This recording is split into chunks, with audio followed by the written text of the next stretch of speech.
Democrata, pode ser? Pode ser, tipo, com uniformes,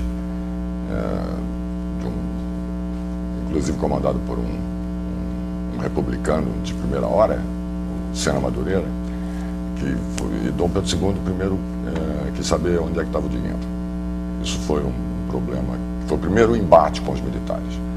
E o segundo foi o problema da Guerra do Paraguai, do Dom Pedro II, que, como todo mundo sabe, era um homem muito pacífico e jamais quis guerra. Ele queria diminuir o exército. Então, isso não era uma questão... O tamanho do exército, porque nós tínhamos um exército grande, porque precisamos desse exército de uma hora para outra. Eu quero lembrar que o exército brasileiro, que não era um exército dos moldes normais, era composto de 20 mil homens da Guarda Nacional. Quando nós fomos invadidos pelo Paraguai, hoje até se diz que nós fizemos uma guerra de genocídio no Paraguai, só que o Paraguai tinha 80 mil homens em armas, treinados por oficiais franceses. Um exército poderoso. O Paraguai com 80 mil e nós, o Império do Brasil, tinha 20 mil. Então nós tivemos que fazer um exército, invadiram o nosso território. Nós não entramos em guerra atacando o Paraguai, foram eles que nos invadiram. E tivemos que fazer esse exército. Agora, depois da guerra terminada, nós não tínhamos necessidade de um exército tão grande. Então a ideia era diminuir o exército. Então houve outra vez um embate com o imperador. E a última da escravidão, ao contrário do que todo mundo quer fazer parecer hoje em dia, a família imperial sempre foi abolicionista. E ninguém, como o imperador Pedro II e a princesa Isabel, todo mundo sabe, era mais abolicionista. Dentro do Paço Isabel, hoje chamado Palácio Guanabara, os príncipes, filhos da princesa Isabel, editavam um jornal abolicionista, um pequeno jornal, mas era um jornal abolicionista. E a princesa Isabel fez tudo para conseguir a abolição dos escravos. E conseguiu, na verdade, porque foi através de maneiras, de caminhos políticos e conseguindo nomear um ministério abolicionista, que ela conseguiu a lei áurea. Uma das críticas que... Veja bem a questão, pergunta-se, se ela fosse abolicionista, por que ela não vacinou antes? Não fez antes. Isso contradiz a própria democracia. O parlamento a enviar a lei. Então, o que ela podia fazer é pedir ao parlamento, ou incentivar o parlamento, recomendar... O parlamento era escravocrata, então. Não era, né? Porque, o governo. O Barão de Cotegipe... Eles eram escravocratas, fazer essa manobra. Exatamente. Era o imperador, o parlamento que mandasse a lei que eles queriam. Só que eles não podiam obrigar o parlamento, senão aí sim seria um absolutismo. Eis a prova de que, como diz muito bem João Camilo de Oliveira Torres, o período do reinado de Dom Pedro II foi uma democracia coroada. Quer dizer, você tinha um governo escravocrata, um chefe de Estado completamente abolicionista. Dava um certo conflito. Também uma das críticas era na abolição, não houve uma distribuição de terras, não assentaram os libertos, né? Como é que você vê isso? É uma crítica que fazem a monarquia. Ler a última fala do trono. Quando Dom Pedro II recomenda que se indenize a todos os libertos, né?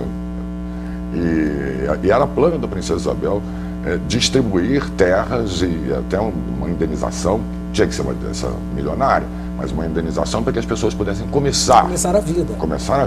Não houve escravos, né? Que eles queriam ser indenizados. Essa é a questão, que era um problema que se discutia. Como é que seria, qual era o impacto da economia, com um escravo. O sistema escravocrata é um sistema perverso, onde o elemento escravo é considerado um objeto, um instrumento de trabalho, um bem de capital, bom economista. Então, um escravo era uma coisa cara. Manter um escravo, manter um escravo e para comprá-lo, e para comprá-lo também, ou vendê-lo, era uma coisa clara. Então, evidentemente que parte da fortuna, ou parte da riqueza do senhor de escravos estava elemento humano. Mas mesmo assim, a princesa Isabel viu o aspecto humano da coisa e sabendo, inclusive, que perderia o trono, ela assinou a Lei Áurea. O barão de Cotegipe, no dia da assinatura da lei, dia 13 de maio, ela disse, quando foram cumprimentá-lo, o barão passou também para cumprimentá-la, e ele disse a ela, ela disse a ele, então, senhor barão, ganhei ou não ganhei a batalha? E ele respondeu a ela, ganhou, Alteza, mas perdeu o trono. Já sabia. E ela disse, 1000 tronos eu tivesse, 1000 leis igual a essa eu assinaria. Isso aí tem que ser falado mais aí por vocês, que são... Alguns dizem que Deodoro tinha tirado o chapéu para aclamar o imperador. Outros dizem que ele proclamou a república. Na verdade, não sei quem tem razão. Também não vem muito ao caso. O que se deu foi, de fato, que eles fizeram uma reunião e proclamaram uma república que seria provisória até que houvesse um plebiscito para que o povo escolhesse entre república e esse plebiscito foi logo após... Esse plebiscito demorou 103 anos para aparecer e que, na verdade, foi feito em condições muito duvidosas, né, e precárias. O exército brasileiro matou, sob Floriano, 150 mil pessoas. Isso é muita gente para morrer, sem guerra. Matar nacionais porque eram monarquistas. Pobres, monarquistas pobres. Canudos, todo mundo sabe, não tinha ninguém rico ali. O exército brasileiro não tem que ter nenhum receio da monarquia, absolutamente. A monarquia tem receio do... Não, mas eu também acho que não. No dia que o exército brasileiro tiver consciência e voltar a enxergar em Duque de Caxias o grande militar brasileiro, então o próprio exército não agirá, nem fará nada como golpes, essa coisa toda. O Duque de Caxias se colocou um dia pela cabeça do Duque de Caxias ser republicano. Mas por que essas revoltas, né, esses movimentos a favor da monarquia, isso na época, né, logo da proclamação, eles foram assim abafados no sentido... Cadê o plebiscito que vocês prometeram? Isso vai ser provisório até quando? E a Marinha só não, os estrangeiros. Isso que foi a primeira venda do Floriano. Outra grande ação desse herói nacional, Floriano Peixoto, né, foi a compra daquela esquadra que se chamou Esquadra de Papelão, trouxe dos Estados Unidos, exatamente para combater a Marinha de Guerra. Eles fizeram qualquer coisa para se manter no poder e perpetuar-se ali. Na verdade... A influência estrangeira foi apoiando a República. Apoiando a República. Essa história que havia esquadra americana vindo também... Estavam visitando o Porto Brasileiro. Apoiar os republicanos. A ideia... se deu, não sei como é que foi exatamente, por que motivo havia, que eles atiraram. E a nossa esquadra estava em Santa Catarina, infelizmente, porque senão a gente teria destruído os americanos. Nós éramos mais poderosos que os americanos. O Brasil na época, parece que era a segunda marinha. Segunda marinha de guerra. Perdia para a Inglaterra, na época. A segunda marinha mercante do mundo e a quarta marinha de guerra do mundo. Isso acabou.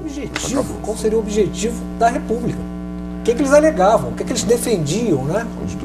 Para mim, o objetivo da República é destruir o Brasil. Isso não tem outra. É destruir. Nós temos toda essa experiência republicana, é uma experiência de desastres. Eu não acredito que haja um brasileiro que seja republicano. Que ele não seja monarquista, eu concordo, mas um brasileiro consciente, que saiba duas coisas de história do Brasil, não pode ser republicano. O Brasil está sem identidade, não há mais conceito de pátria, referência de pátria, nada. Não se tem mais orgulho de ser brasileiro, o que é uma situação muito diferente do nosso período imperial. Isso para uma nação é destruir. Quando você destrói a vontade, você destrói a nação. O resto, a grande crise brasileira não é econômica, não é uma crise de produção climática, a crise brasileira é uma crise moral. E resultado